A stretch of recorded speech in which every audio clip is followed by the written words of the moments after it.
What's up, spectators? Welcome back to another episode of Ace Attorney Investigations. Last time, let's think. Lauren, the girlfriend, said she did it, but we're trying to say that it was actually Lance who was behind the whole thing. He orchestrated it, and in our mind, it's because he used the sword to lock himself in. And what else is there? There's the debt letter we can use to show that he was in debt, which is why he would want the ransom money. And I think that's all we have to go on so far. I was kidnapped yesterday morning. They had me shut in that room, blindfolded the entire time. But the kidnapper suddenly disappeared around the time I heard rain falling outside. My hands were cuffed, but it was a stroke of luck that they left me alone. I made my escape and ran away from that room as fast as I could. Through the underground passageway, I presume. Are you okay? Sorry, I really didn't want to recall that horrible ordeal, but now you believe me, right? No, not quite yet. Oh, how can you not? Why do you look at me with icy daggers in your eyes? Because he's a prosecutor, and because they're all like that. I'll have you know, Agent Lang, a prosecutor's eyes are for discerning the truth. And should they, well, that's more the defendant, if you think about it. I mean, Phoenix has been saying that for way longer. Edgeworth just wants to win the case, so I don't know what you're talking about, but alright. And should they be interpreted to be cruel at times and so, but then again, if you think about case 3, Phoenix does get to Edgeworth, and they're all like, yeah, the truth is what it's all about, so, alright. Never mind. Pretend I didn't say anything. There's a sticking point in Lance's testimony. Let's see what he offers up when I push a little.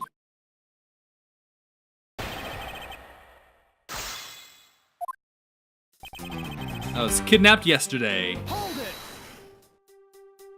it. Can you tell us about when you were abducted in a little more detail?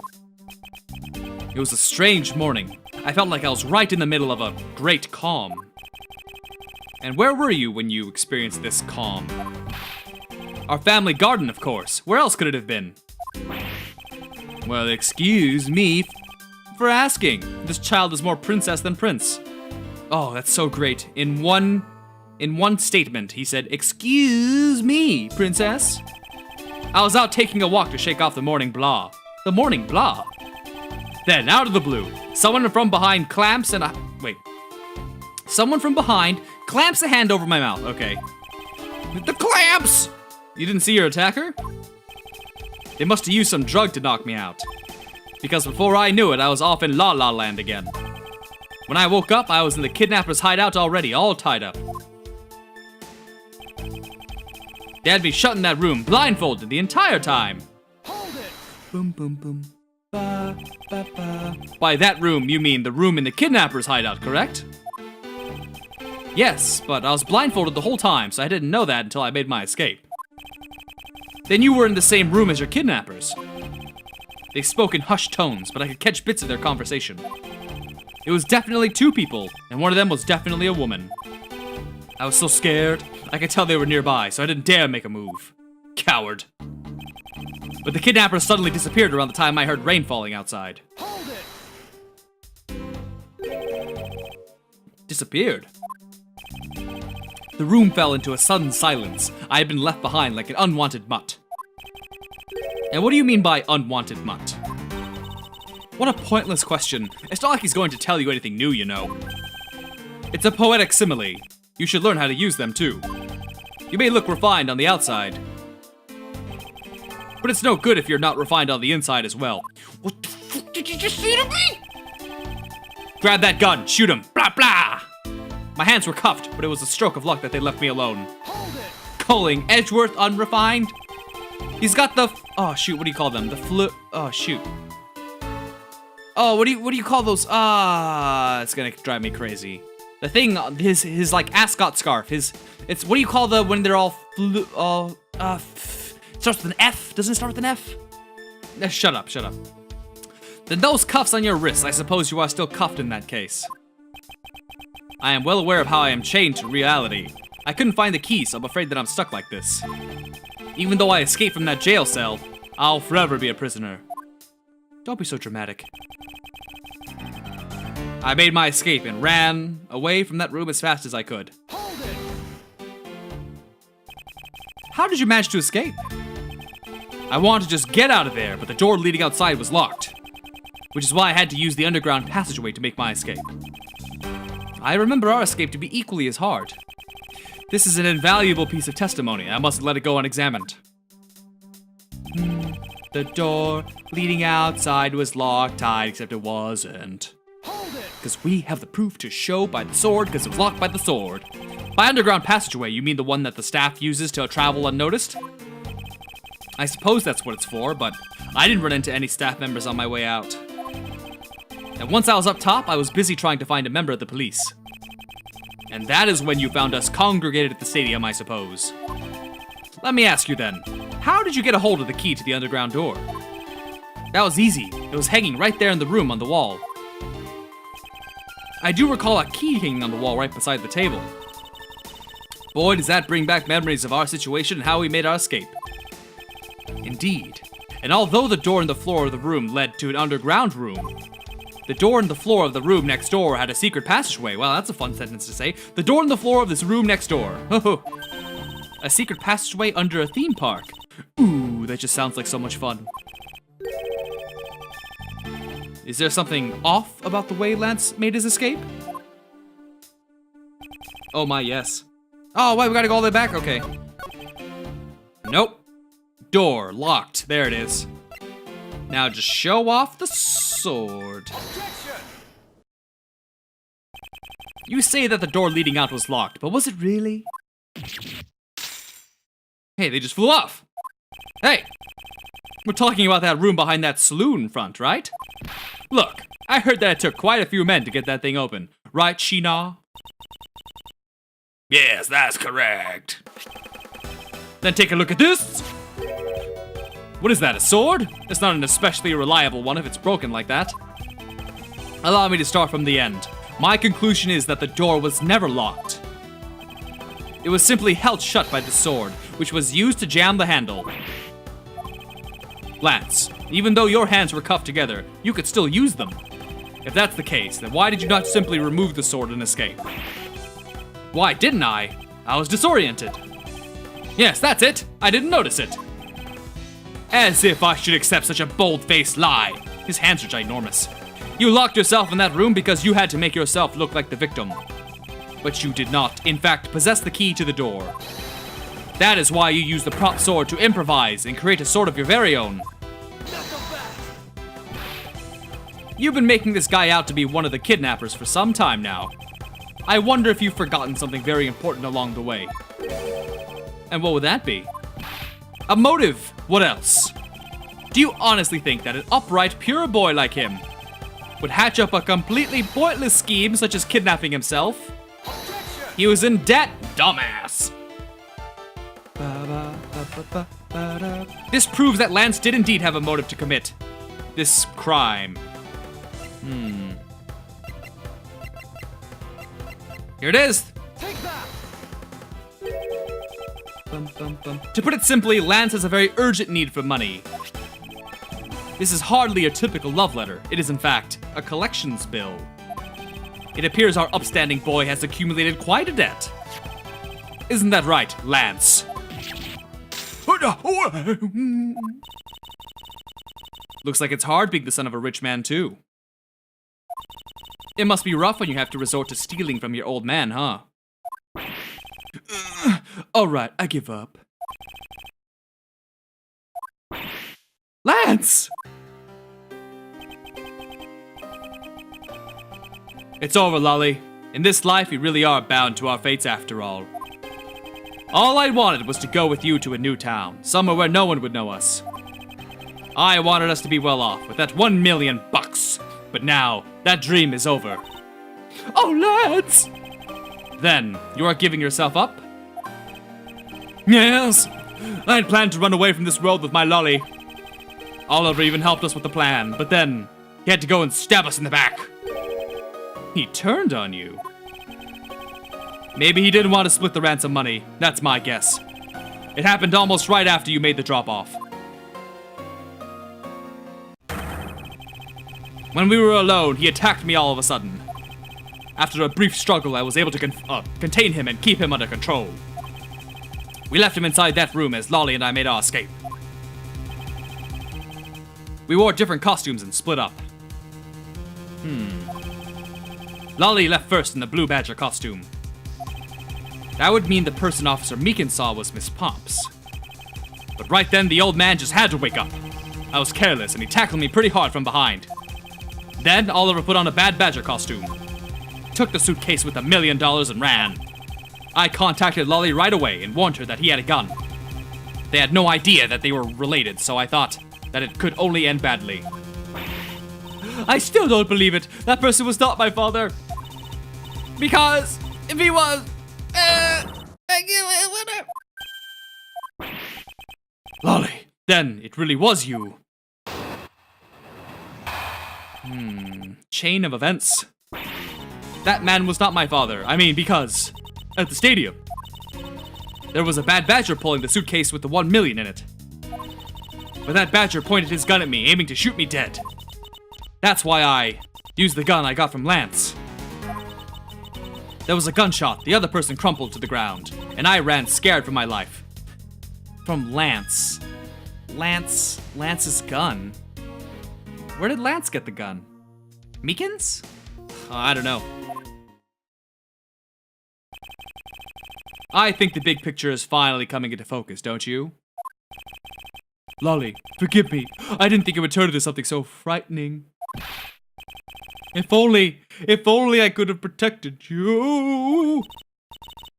So, Miss Pops, she shot her own dad without even knowing who he really was. If what she says is true. Are you saying she's lying? But why would she lie about something like that? What purpose would it serve? You would be surprised how often people lie without even realizing it themselves. What's that supposed to mean? What I mean is, listen very carefully to her confession once more and you'll see.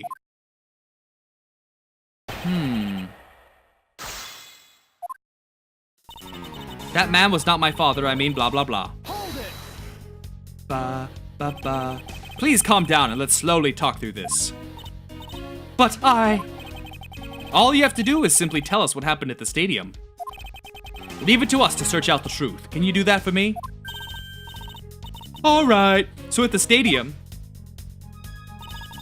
there was a Bad Badger pulling the suitcase with $1 million, and we know there were 2 suitcases for the Bad Badger. Hold it! That was the ransom money, wasn't it?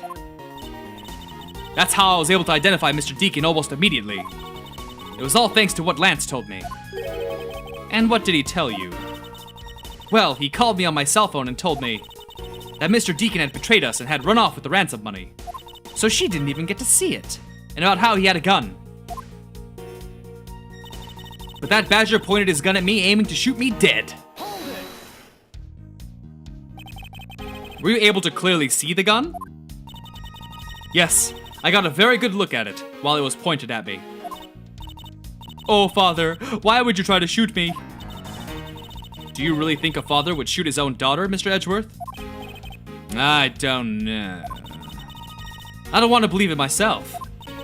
But it's true. My father's left arm was raised with a gun in it. Pointed straight at me. I'm about to die, I thought. Miss Pops! Please calm down and take a deep breath. And then would you allow me to please hear that last statement one more time? Of course. But that badger pointed the gun in his left hand at me, aiming to shoot me dead. Except it wasn't Colin or Deveray or whatever the hell his name is, because he's right-handed, which they explicitly say in, what was it? Not the murder notes. His dossier? His escape, there it is, dominant hand right. That's what it is. Objection! I have here a dossier on your father. And according to this, your father was right-handed. Then, the person pointing a gun at you from atop the stage was not Mr. Deacon. Hold on there, Mr. Prosecutor. I think you need to take a refresher course. The Bad Badger has a model gun attached to his right hand. Which is why the only hand he could have held the real gun with was his left. Isn't it possible that it went down like that? Agent Lang, were you paying attention to what Miss Pops was saying? Then again, I suppose I can't expect someone who has never set foot in a court to catch it. Enough with the smugness. Out with it already. Miss Pops told us earlier. There was a bad badger pulling the suitcase with the $1 million. According to you, the bad badger had the gun in his left hand, which would mean that he was pulling the suitcase with his right hand. Is that correct, Miss Pops? Exactly. And I'm sure it was the bad badger. It has those huge sunglasses on its face. But if that's the case, even I can see there's a huge contradiction. Yes, Miss Pops claims to have seen the bad badger, and yet the bad badger had both of his hands full. These two pieces of information contradict each other.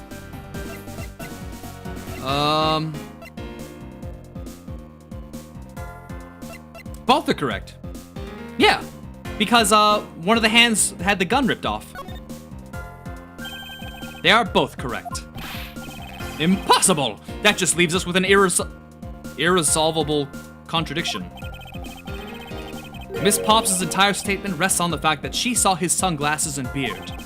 But what if that bad badger wasn't wearing pants on his lower half? Oh, because the helmet! This proves that there was a way for the bad badger to freely use both hands. This! Take that! The costumes have two parts to them, a head and a body. I get it now. The head Miss Pops saw was probably really the head of Bad Badger. However, is it not possible that the body was that of an entirely different badger? Or to put it more bluntly, I believe it was the lower half of this badger. The body of the bad badger Miss Pops saw really belonged to this badger. I want to say this one, but... he was in... Wait. Who was in the proto? I think Blue Badger was, the girl, wasn't it? So it's Proto Badger. Take that! What? The heck is it? It's the Proto Badger. And it's a simple matter of process of elimination. Miss Pops was wearing the Blue Badger's costume, so we can eliminate that one. And the Pink Badger is of the wrong color, which would have been incredibly obvious. All that's left is the Proto Badger costume. Miss Pops, who was the one who wore the Proto Badger costume? That would be Lance. Are you saying what I think you are? That Lance Amano donned the Bad Badger's head and pretended to be Mr. Deacon, on top of which he plotted to shoot Miss Pops while wearing that hideous thing? The stage that was set up in the costume was nothing more than a setup. And its purpose was to lead Miss Pops into believing she had committed murder. Standing there in front of Miss Pops and pretending to be the victim, it was all done so that she would pull the trigger. Ha ha ha, I have no idea what you're talking about. Why exactly would I have had to do all that? There is but one reason. Lance Amano, you are the real culprit behind the murder of Mr. Oliver Deacon. What? No! That's slander. Take it back. You take it back right now. Just out of curiosity, Lance, which is your dominant hand? Why would he admit that? He should have just said right-handed. But what does that have to do with anything? Yeah, I don't know. What does that have to do with anything? It depends. According to Miss Pops, her attacker held the gun in his left hand. Ha! Who is what hand doesn't prove a thing. And besides, now you're just being absurd. It's not like the Proto Badger is bulletproof. One misfire and he would have found himself dead, right? Of course. Logically, if he had been shot, he probably wouldn't be here with us. But I believe he had thought of that as well, and prepared accordingly. And this should be all the evidence you need. This is how Lance made sure that he wouldn't be hit by a bullet. The blanks, yes! We found one half of a Bad Badger costume in the hideout, a broken one. It was not the same one that the victim was wearing, plus it was missing something. And that something is the model gun that Bad Badger carries, which can fire blanks. What? Miss Pops, where's the gun you use now? I threw it away into the sea. That makes it a bit tough to verify what it was. Although I believe that we can safely assume that it was the model gun in question. And it just hit 20 minutes, so I'm gonna go ahead and end this video here. So stay tuned for the next one, and thanks for watching. Bye-bye!